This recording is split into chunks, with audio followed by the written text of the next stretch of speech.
Welcome to all students.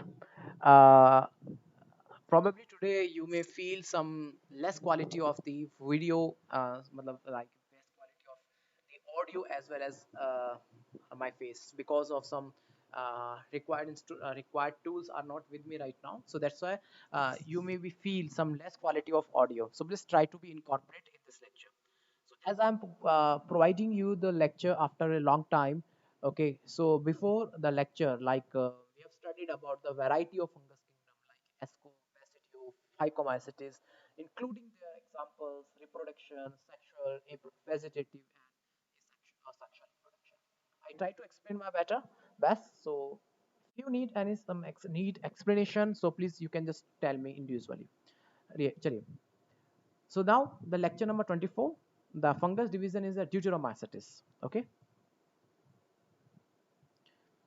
This is your last fungus. This is your last fungus. Okay. It is called also called the imperfect fungi. The reason of to call the imperfect fungi because still sexual reproduction is not known in all fungus which come in Deuteromycetes. इनका sexual reproduction अभी तक नहीं पता है. We just know about a sexual, so we just know about asexual and vegetative reproduction. इसका अभी तक sexual reproduction नहीं पता है. Once the sexual reproduction were discovered, they were moved into a suitable category. जैसे कि लाइक अगर discover हुआ तो एस्कोमाइसिटिस में, फाइकोमाइसिटिस में, बेसिटोमाइसिटिस में they can move they right belong to. As you know, like the Deuteromycetes is advanced fungus, so they are like imperfect they are basically the separate as a mycelium. मतलब आपको पता है कि जितने भी आपके एडवांस फंगस होते हैं, हायर लेवल के फंगस होते हैं, उनका सेप्टा हमेशा उनमें माइसिलियम हमेशा सेप्टेट होगा और उसमें पैरासिटिक होंगे या सैप्रोफिटिक होंगे. पैरासिटिक मतलब they need a host cell, they need a living organism, और saprophytic it means they need dead cells. Okay, ये फर्क है लिविंग का और नॉट डेड्स का. ध्यान रखना, वैसे जितने भी लिखा हुआ है लाइन, क्योंकि मैंने ये लाइन आपके एनसीईआरटी से ली है, वैसे बाय द वे जितने भी आपके सैप्रोफाइटिक होते हैं सारे डिकम्पोजर्स होते हैं. Most of your saprophytic decomposers है, क्योंकि डिकम्पोजर ही वो होता है जो डेड कंपोनेंट को खत्म कर देता है. क्लियर? डिकम्पोजर का काम ही यही है. सो ये क्वेश्चन काफी बार आया है. And the help in mineral recycling, ये क्वेश्चन बहुत बार आया है. जब मिनरल रिसाइकलिंग होती है, नेचुरल मिनरल रिसाइकलिंग होती है, जैसे कि नाइट्रोजन की मिनरल रिसाइकलिंग है, फॉस्फेट की मिनरल रिसाइकलिंग है, पोटेशियम की मिनरल रिसाइकलिंग है, they play their very important role in the recycling of minerals. They play nitrogen के रिसाइकलिंग हो गई, किसी भी एलिमेंट के रिसाइकलिंग में deuteromycetes play very very important role. ये सेक्सुअल रिप्रोडक्शन ये इसमें कॉनिडिया के थ्रू होता है, और इसमें कॉनिडिया के थ्रू होता है, और वेजिटेटिव फेज इसमें होता है. वेजिटेटिव जो रिप्रोडक्शन होता है वो होता है बेसिकली इसमें फ्रेगमेंटेशन के through. So now there are the example are in front of you. ये सभी एग्जांपल्स में आपका वेजिटेटिव और सेक्सुअल रिप्रोडक्शन अभी तक पता है, सेक्सुअल रिप्रोडक्शन नहीं पता. एग्जांपल है Alternaria, use in immunosuppression agent and use as a bio control agent for a soil pathogen. ये क्वेश्चन काफी बार आया है. Use as a bio control in a soil pathogen, I think 2017 का question है ये. Use in immunosuppressor. क्या होता है immunosuppressor? You know about like organ transplant. जब किसी पर्सन का लीवर किडनी काम करना बंद कर देते हैं तो किसी दूसरे हेल्दी पर्सन का किडनी एंड लीवर दिया जाता है. क्या होता है कि जब हम किसी दूसरे पर्सन का लीवर या किडनी उसको ट्रांसप्लांट करते हैं, सो होता है क्या है कि बेसिकली होता क्या है कि हमारी जो इम्यूनो सेल्स हैं, they did not identify it and they just consider as a foreign element. Immuno cells को लगता है ये बाहर का कोई मटेरियल आ गया है. उसको क्या पता है कि उसकी किडनी खराब हो गई थी इसलिए इसको ऑपरेट करके दूसरी किडनी लगाई गई. इम्यूनो सेल्स को नहीं पता, उनको मतलब ये बाहर का है, उसको खत्म करना है. इन दिस चैलेंज वो क्या करते हैं, उसके इम्यून सेल्स क्या करती हैं, जो भी आपके इम्यून सेल्स क्या करती हैं, जितने भी आपके फॉरेन ऑर्गन्स हैं उसको खत्म कर देती हैं. सो इस इन ड्यूरेशन में आपका जो भी ऑपरेट करने में जो भी कॉस्ट होती है वो सब खत्म, 20 लाख 30 लाख जो भी ऑपरेट करने की कॉस्ट होती है सब खत्म हो जाती है. So doctor what they do, वो कहते क्या है, वो इम्यूनो सेल्स को शांत करते हैं. कहते हैं देख भाई, जितना अभी काम करना है उतना मुझे करना है, अभी इतना छलने की रिक्वायरमेंट नहीं है, अभी नहीं उछलना. वो उसको सप्रेस कर देते हैं ताकि ऐसा ना हो कि वो जाके उसको खत्म कर दें. और जो पर्सन जिसका ऑर्गन ट्रांसप्लांट होता है उसको लाइफ टाइम इम्यूनोसप्रेसर की दवाई लेनी पड़ती है. ठीक है. तो इस अल्टरनेरिया से उसकी दवाइयां बनाई जाती है, उस फंगस से दवाइयां बनाई जाती है. इसके अलावा सॉइल पैथोजन में कुछ सॉइल पैथोजन को खत्म करता है. कोलेक्ट्रम है. इसके अलावा ट्राइकोडर्मा है. पोटैटो की लीफ के ऊपर कुछ पोटैटो के अगर आप देखेंगे तो पोटैटो में कई बार क्या होता है, पूरा जब मार्केट से पोटैटो लेते हैं पूरा पूरा छेद बन जाता है, उसके अंदर एक होलो छेद होता है जिसको हम कहते हैं early blight of potato, trichoderma की वजह से होता है। हेलमिंथोस्पोरियम ये बेसिकली राइस में होता है, राइस की लीफ में क्या स्पोर्ट आ जाते हैं जिसको बंगाल फेमाइन कहते हैं। एट वन टाइम ये ट्राइकोड हेलमिंथोस्पोरियम ने एक बार बंगाल में वहाँ के राइस को पूरी तरीके से खत्म कर दिया था। और you know like the Bengali how much they like a rice, they need at least 2 time rice out of the 3 time in a day। तो 3 टाइम की मील होती है उसमें 2 टाइम कम से कम दे नीड ए राइस। तो हेलमिंथोस्पोरियम ने जब राइस को खत्म किया तो बंगाल में लाइक राइस के लिए प्रॉब्लम क्रिएट हो गई थी because they need A rice. तो उसके लिए दूसरे स्टेट से एक्सपोर्ट करना पड़ा और उस वक्त उसका उस स्टेट का बंगाल स्टेट का फाइनेंशियली उनको बहुत ज्यादा हार्ट हुआ था, क्योंकि बहुत ज्यादा राइस उनको जरूरत पड़ गई थी। ओके, इसलिए बंगाल फेमाइन बोला जाता है। चलिए, अदर किंगडम आपके प्लांट किंगडम है क्योंकि आपका फंगस कंप्लीट हो गया, बैक्टीरिया किंगडम कंप्लीट हो गया। ओके, इसके अलावा आपके प्रोटिस्टा किंगडम हो गया। Still we have plant kingdom and animal kingdom. ये दोनों kingdom we will complete after the completion of cell biology. जो कि दिक्कत क्या है कि मैंने अगर उसको अभी मैंने इसको पढ़ाया तो you can not be able to be understand because ये थोड़ा सा हल्का सा बोर होता है। So once we complete your cell biology then we move on the plant and animal kingdom surely. ठीक है, अब चलते हैं, एक नया टॉपिक है virus, viroid, prions and lichen. ये एक ऐसा टॉपिक है जिसको बारे में आर एच विटेकर ने इसका कभी नाम मेंशन नहीं किया। ठीक है, आर एच विटेकर ने लाइकेन या फिर किसी भी अदर ए सेलुलर ऑर्गेनिज्म जैसे बेसिकली नॉन सेलुलर ऑर्गेनिज्म, ठीक है, and it should be A non cellular. Okay, इसको करेक्ट कर लेना।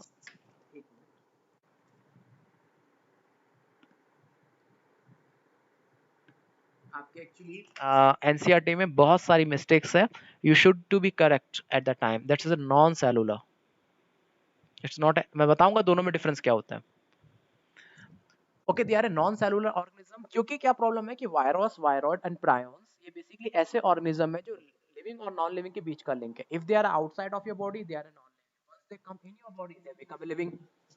So they are a link between the biotic and abiotic, they link है। तो इसलिए आर एच विटेकर ने इनको कभी अपने किंगडम में, अपने 5 किंगडम क्लासिफिकेशन में कभी इनको स्पेस प्रोवाइड नहीं किया। क्लियर? बट हम इसको पढ़ेंगे। ठीक है, सबसे पहला वायरस। वायरस की जो स्टडी होती है that is called the virology, and जो साइंटिस्ट इसमें काम करते हैं उन्हें बोलते हैं वायरोलॉजिस्ट। जो जैसे बैक्टीरिया की स्टडी होती है उसे बोलते हैं वायरोबैक्टीरियोलॉजी, और जो साइंटिस्ट बैक्टीरिया में स्टडी करते हैं they are called bacteriologist. Okay, Louis Pasteur and Edward Jenner ने सबसे पहले वायरस के अगेंस्ट मेडिसिन बनाई थी। इवन जब उन्होंने मेडिसिन बनाई, इसके अगेंस्ट वैक्सीन बनाई, वो भी नहीं जानते थे कि वो वायरस के लिए, वायरस के अगेंस्ट मेडिसिन बना रहे, उनको नहीं पता था। ओके, सबसे पहले वायरस के जो प्रेजेंस को डिस्कवर किया था या बताया था डिमिट्री इवानस्की ने, जिसके बारे में बताया था, और उन्होंने बताया वायरस के एग्जिस्टेंस को। और जो वायरस का नाम था वो था तंबाकू मोजेक वायरस, टीएमवी वायरस, जो कि आपका प्लांट वायरस था। मतलब तंबाकू की लीफ में ये स्पॉट कर देता है, येलो स्पॉट हो जाते हैं कुछ। तो सबसे पहले आइवानस्की ने बताया कि वायरस का भी एग्जिस्टेंस है। पहले लोग वायरस से पहले, अब जैसे उन्हें कई बार देखते थे कि लीफ के ऊपर कुछ स्पॉट आ गए हैं, कई बार ह्यूमन में प्रॉब्लम आ रही है, तो उनको लगता था बैक्टीरिया की वजह से है कोई ये, लेकिन आइवानस्की को लगा ये कुछ दूसरा माइक्रोब हो सकता है। तो उनको बाद में उन्होंने डिस्कवर किया and they told they are not a virus, they are something else, क्योंकि उनको नाम नहीं पता था, दे आर समथिंग एल्स, ये कुछ और है। स्पेशल नोट में जैसे मैंने बताया कि एडवर्ड जेनर, लुइस पास्चर ने सबसे पहले वैक्सीन डेवलप की थी। तो लुइस पास्चर ने कोलेरा, एंथ्रेक्स और रेबिस के लिए वैक्सीन डिस्कवर की थी, एंड एडवर्ड जेनर ने स्मॉल पॉक्स के लिए वैक्सीन डिस्कवर की थी। एक्चुअली क्या था, smallpox at one time it is also like a pandemic. बहुत टाइम पहले की बात है, पेंडेमिक बन चुका था, स्मॉल पॉक्स की वजह से पूरे पूरे विलेज खत्म हो रहे थे, कोई ट्रीटमेंट नहीं था। ये वायरस डिजीज थी, आज भी है। आज तो पूरी तरह से कहते हैं कि स्मॉल पॉक्स को ऑलमोस्ट सेक्रेटेड कर चुके हैं, ऑलमोस्ट कर चुके हैं स्टिल, बट स्मॉल पॉक्स के अभी भी कुछ केसेस ही आते हैं, बस ऑलमोस्ट ये खत्म है। ओके, स्मॉल पॉक्स जब एडवर्ड जेनर ने देखा कि वो एक गांव में रहते थे, उन्होंने देखा कि जो ग्वाले होते हैं उनको ये डिजीज नहीं हो रही, इसके अलावा सबको हो रही है। उनके माइंड में क्वेश्चन उठा कि ये कैसे हो सकता है कि जो जो ग्वाले हैं like only they don't have any disease, rest of them they have a disease. तो then they search it out, उन्होंने देखा कि ग्वाले जो होते हैं दिन में कम से कम उनके जो बछड़े होते हैं उनका दूध लेते हैं। तो उन्होंने बाद में देखा कि दूध के अंदर एक पॉक्स होता है जिसको हम कहते हैं काउ पॉक्स, जो कि काउ पॉक्स स्मॉल पॉक्स को खत्म कर रहा था। ठीक है, उनको भी नहीं पता था काउ पॉक्स है, उन्होंने कहा कोई दूसरा ऑर्गेनिज्म है जो स्मॉल पॉक्स को खत्म कर रहा है, उनको ये पता चला, उनको नहीं पता था काउ पॉक्स है, ये भी वायरस है। ओके, सो जैसे होता है लाइक द पॉइजन ही पॉइजन को खत्म करता है, और स्मॉल पॉक्स फैटल था, लेकिन काउ पॉक्स फैटल डिजीज नहीं थी, डेथ नहीं हो रही थी, तो बेटर है कि काउ पॉक्स ले लो आप। तो फिर उन्होंने क्या किया, उन्होंने बताया आप बछड़े के दूध को काउ पॉक्स लगा लीजिए अपनी बॉडी में, आपका स्मॉल पॉक्स खत्म हो जाएगा। तो first of all they initially the persons they did not accept it, and फिर उसके बाद में लेकिन जो आसपास के फिर उन्होंने खुद थे, उनकी वाइफ उनके सन, उन दोनों को, तीनों ने सबसे पहले काउ पॉक्स लिया, अपने बॉडी में इंजेक्ट कराया, फिर स्मॉल पॉक्स इंजेक्ट कराया, फिर देखा कि इनको कोई स्मॉल पॉक्स नहीं हुआ। So like that they discover this. D J Ivanovsky ने 1982 में सबसे पहले एक तंबाकू पे जो मोज़ेक डिजीज होती है उसके रीजन को जानने की कोशिश की, क्योंकि पहले लोग ऐसा मानते थे कि जो आपको स्पॉट दिखाई दे रहे हैं they are because of bacteria, they are presence of because of bacteria, but Ivanovsky को लगता था ये बैक्टीरिया नहीं है, they are something else. So what they do, जो तंबाकू के ऊपर जो लीफ स्पॉट बन रहे थे उनका सबसे पहले एक फ्लूइड एक्सट्रैक्ट किया, और एक्सट्रैक्ट करके उसे बैक्टीरिया प्रूफ फिल्टर से पास किया। When they pass it through the bacteria proof filter से पास किया, तो क्या होता था कि आपका पूरा फिल्टर पास किया, तो बैक्टीरिया प्रूफ फिल्टर क्या आता है, केवल और केवल आपके केवल वो कभी भी बैक्टीरिया को पास नहीं होने देगा, ठीक है, केवल और बैक्टीरिया को कभी पास नहीं होने देगा। तो उन्होंने जब उसको पास किया, उस लिक्विड को बैक्टीरिया प्रूफ फिल्टर से पास किया, मतलब बैक्टीरिया तो रुक गया। अब पास करने के बाद में जो फ्लूइड मिला उसको उन्होंने हेल्दी लीफ के ऊपर डाला, हेल्दी लीफ दोबारा इन्फेक्ट हो गई। तो अगर वो बैक्टीरिया होता तो उसे रुक जाना चाहिए था प्रूफ फिल्टर से, बट कोई ना कोई ऐसी चीज है जो प्रूफ फिल्टर को भी पास कर रही है, और वो दूसरे हेल्दी प्लांट को भी इन्फेक्ट कर रही है। उन्होंने ये बताया कि कोई ना कोई ऐसा ऑर्गेनिज्म है जो कि आपके बैक्टीरिया को भी से भी छोटा है और दूसरे प्लांट को इन्फेक्ट कर रहा है। ओके, उन्होंने यहां तक बताया, उन्होंने बोला कि सिर्फ समथिंग एल्स, उन्होंने इसका नाम नहीं दिया, कुछ नहीं दिया। बाद में लुइस पॉस्चर ने उसका नाम दिया venom and poisonous fruit, still उसका नाम लाइक वायरस नहीं दिया गया। बाद में एमजे बेजिनेक ने इस आइवानस्की के एक्सपेरिमेंट को रिपीट किया, और उन्होंने देखा कि आइवानस्की ने जो बोला बिल्कुल सही था, और उसने जो फ्लूइड का नाम दिया, जो कि फ्लूइड कंटामिनेटेड था, किससे, किसी ना किसी ऑर्गेनिज्म से कंटामिनेटेड था, तो उसका बोला कॉन्टाजियम वाइवम फ्लूइडम, इसको बोला इन्फेक्शियस लिविंग फूड, मतलब ऐसा फ्लूइड जो आपका इन्फेक्शियस है। ओके, ये ध्यान रखिएगा, ये मेडिकल के पॉइंट ऑफ व्यू से इसका नाम इंपॉर्टेंट है, कॉन्टाजियम वाइवम फ्लूइडम। चलिए, एमडब्ल्यू स्टेनले एक साइंटिस्ट थे जिन्होंने टीएमवी के क्रिस्टल्स बनाए थे, मतलब टीएमवी वायरस को फिजिकली क्रिस्टल बना लिए थे। Okay, and name the photo आज इन फ्रंट ऑफ यू, उन्होंने क्रिस्टल्स बनाए थे and he got a Nobel prize for that. ये देखिए छोटे छोटे क्रिस्टल्स, आज भी इनके क्रिस्टल्स म्यूजियम में रखे गए, आज भी है इनके क्रिस्टल्स, ठीक है, इन्होंने सबसे पहले क्रिस्टल बनाए थे और उनको इसके लिए नोबेल प्राइज मिला था। ये देखिए क्रिस्टल्स हैं, छोटे छोटे क्रिस्टल्स बना लेते टीएमवी वायरस के। आपके सामने तंबाकू मोज़ेक वायरस है। ओके, सबसे पहला डिस्कवर वायरस था तंबाकू मोज़ेक वायरस। वायरस की खास बात क्या होती है कि इसका स्ट्रक्चर बैक्टीरिया से डिफरेंट रहता है। इसमें ना सेल मेम्ब्रेन होती है ना सेल वॉल होती है, जो आउटर स्ट्रक्चर होता है वो बना होता है प्रोटीन का, जिसको हम कहते हैं कैप्सिड।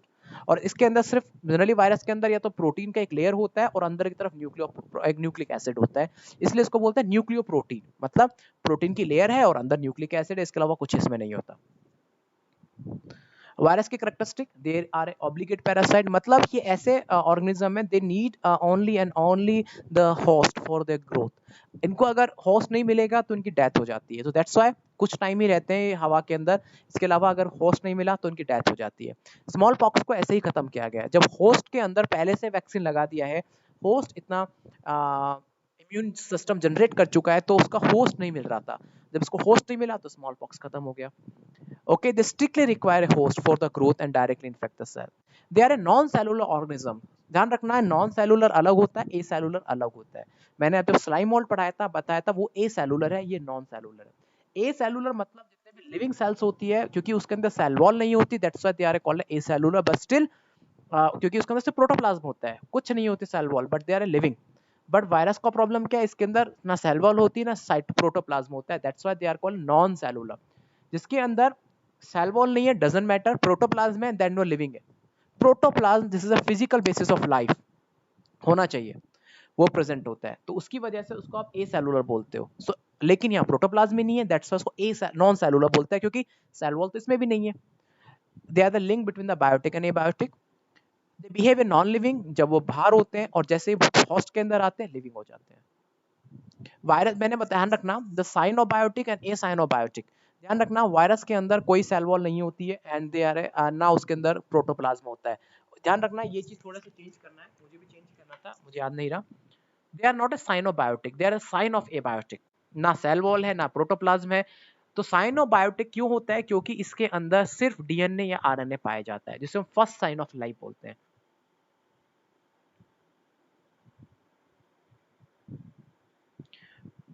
साइन ऑफ बायोटिक क्यों? देखिए इसके अंदर साइन ऑफ बायोटिक भी है, साइन ऑफ ए बायोटिक भी है। साइन ऑफ बायोटिक क्यों? कि इसके अंदर आरएनए भी होता है, डीएनए भी, आरएनए या डीएनए उसमें से एक होगा, दैट्स व्हाई इसमें साइन ऑफ बायोटिक ये कैरेक्टर है। ये कैरेक्टर गलत था, मैं चेंज कर दूंगा, ठीक है, ये कैरेक्टर नहीं आता है, ठीक है। और इसके अंदर खुद का मेटाबॉलिज्म नहीं है। क्यों मेटाबॉलिज्म नहीं है? क्योंकि प्रोटोप्लाज्म नहीं है, क्योंकि सारा मेटाबॉलिज्म प्रोटोप्लाज्म के अंदर होता है। ना सेल ऑर्गेनल नहीं, सेल ऑर्गेनल तो भी कोई दिक्कत नहीं है, बट प्रोटोप्लाज्म होना चाहिए। जिसके अंदर प्रोटोप्लाज्म नहीं है उसमें सेल मेटाबॉलिज्म नहीं हो सकता, क्योंकि सारा मेटाबॉलिज्म प्रोटोप्लाज्म के अंदर होता है। That this sign of abiotic. तो प्रोटोप्लाज्म का नहीं होना, जिसकी वजह से मेटाबॉलिज्म नहीं होता, तो ये साइन ऑफ एबायोटिक है। और बायोटिक क्यों है? क्योंकि इसके अंदर न्यूक्लिक एसिड है, ठीक है। क्योंकि इसके अंदर सेल्फ मेटाबॉलिज्म नहीं होता है, that's why they need a host. जैसे कोरोना वायरस की बात करें, दे नीड अ ह्यूमन, वो अपने अंदर जाते हैं, ह्यूमन के अंदर जाते हैं, दैट्स व्हाई अपनी ग्रो करते हैं। ओके, अपनी जो ह्यूमन होस्ट है उसकी मशीनरी को वो यूज करते हैं, और मशीनरी को यूज करके लाइक अपने आप को मल्टीप्लाई करते हैं होस्ट में। वायरस के स्ट्रक्चर की अगर बात करें, तो वायरस के स्ट्रक्चर में केवल आपको आउटर लेयर में कैप्स, ध्यान रखना वायरस में कुछ नहीं होता है, न्यूक्लियो प्रोटीन होते हैं।